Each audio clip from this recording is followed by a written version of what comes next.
Después de pedir un minuto, una interrupción al congresista Ceballos. Presidente, por ir para la interrupción. En esta oportunidad quisiera manifestar un pedido que... Gracias, presidente. Gracias, congresista Ceballos. Personal de salud. Señora, en esta oportunidad quisiera manifestar un pedido que es en beneficio de las personal de salud de las Fuerzas Armadas, Ejército, Marina y Fuerza Aérea. Se encuentra ya en 37 días de huelga nuestro personal de las Fuerzas Armadas, sector salud, y considero lo siguiente: se agrega una disposición complementaria final. Autorízase al Ministerio de Defensa a hacer extensivos los beneficios por concepto de asistencia nutricional y alimentación que establece la resolución ministerial número 717-2004 MINSA al personal asistencial que labora... Para terminar. Puede continuar, gracias, Ceballos. Gracias, presidente. Es un minuto. Al personal asistencial que labora en los establecimientos de salud de la Marina, de la Guerra y de la Fuerza Aérea del Perú. No hay adicional, ese tiempo ya del gobierno se podría conceder una segunda interrupción. Con esta se va. Gracias, presidente. Saludos a los colegas, especialmente los ministros que comparten una jornada de trabajo con nosotros. Presidente, primero una cuestión de orden. Presidente.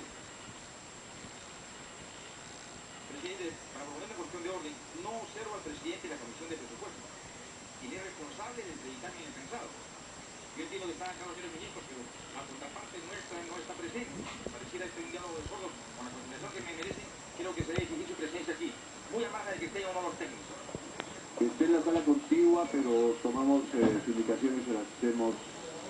Correcto. Las transmitiremos. Gracias. Primero, presidente, para reiterar al señor Premier, ministro de Economía, reiterar no un pedido, sino un compromiso que tienen con la región de Moquegua. Estuvo en pleno sesionando en la provincia del Cerro de Nomate y asumieron con la región de Moquegua 3 compromisos concretos. Uno es la culminación del proyecto especial Pasto Grande, a la segunda etapa con un presupuesto de 147 millones. El segundo es una contraparte, porque ya también está asumiendo responsabilidades financieras los gobiernos locales y el gobierno regional, es la carretera de integración Moquegua-Arequipa vía Omate. Y lo tercero es la construcción del hospital de Moquegua, con un monto de 56 millones. Simplemente reiterar el pedido porque hay un compromiso plasmado con las autoridades regionales de Moquegua. Sin embargo, presidente, me anima a participar un vacío que noto en el predictamen o el dictamen de presupuesto. Si bien en la 37ª disposición complementaria se ha considerado a las universidades ampliando el uso de canon y regalías sin techo alguno, como planteaba el proyecto anterior, de un 20% para la acreditación, hoy día no existe ese techo, y se amplía no solamente para las universidades de Piura o Tumbes, sino para todas las universidades. Pero aquí hay un problema grave, presidente. Todas las universidades públicas que tienen canon y regalías, a la fecha no superan el 10% de gasto. Y no solamente este acontecer es del año presente, sino de años anteriores. ¿Y esto por qué?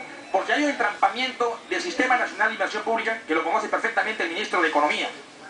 Los recursos del canon y regalías, como está plasmado y reiterado en el presente dictamen, no pueden ser utilizados para preinversión, solo para inversión.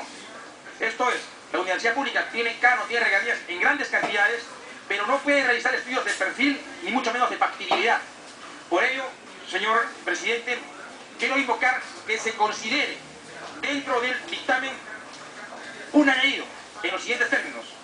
Las universidades públicas podrán utilizar los recursos provenientes de las transferencias por conceptos de canon, sobre canon y regalías mineras para financiar la elaboración de esos estudios de preinversión en sus etapas de perfil y factibilidad de los proyectos de inversión pública, en el marco del sistema de inversión pública hasta el 5%. ¿Qué sucede, presidente?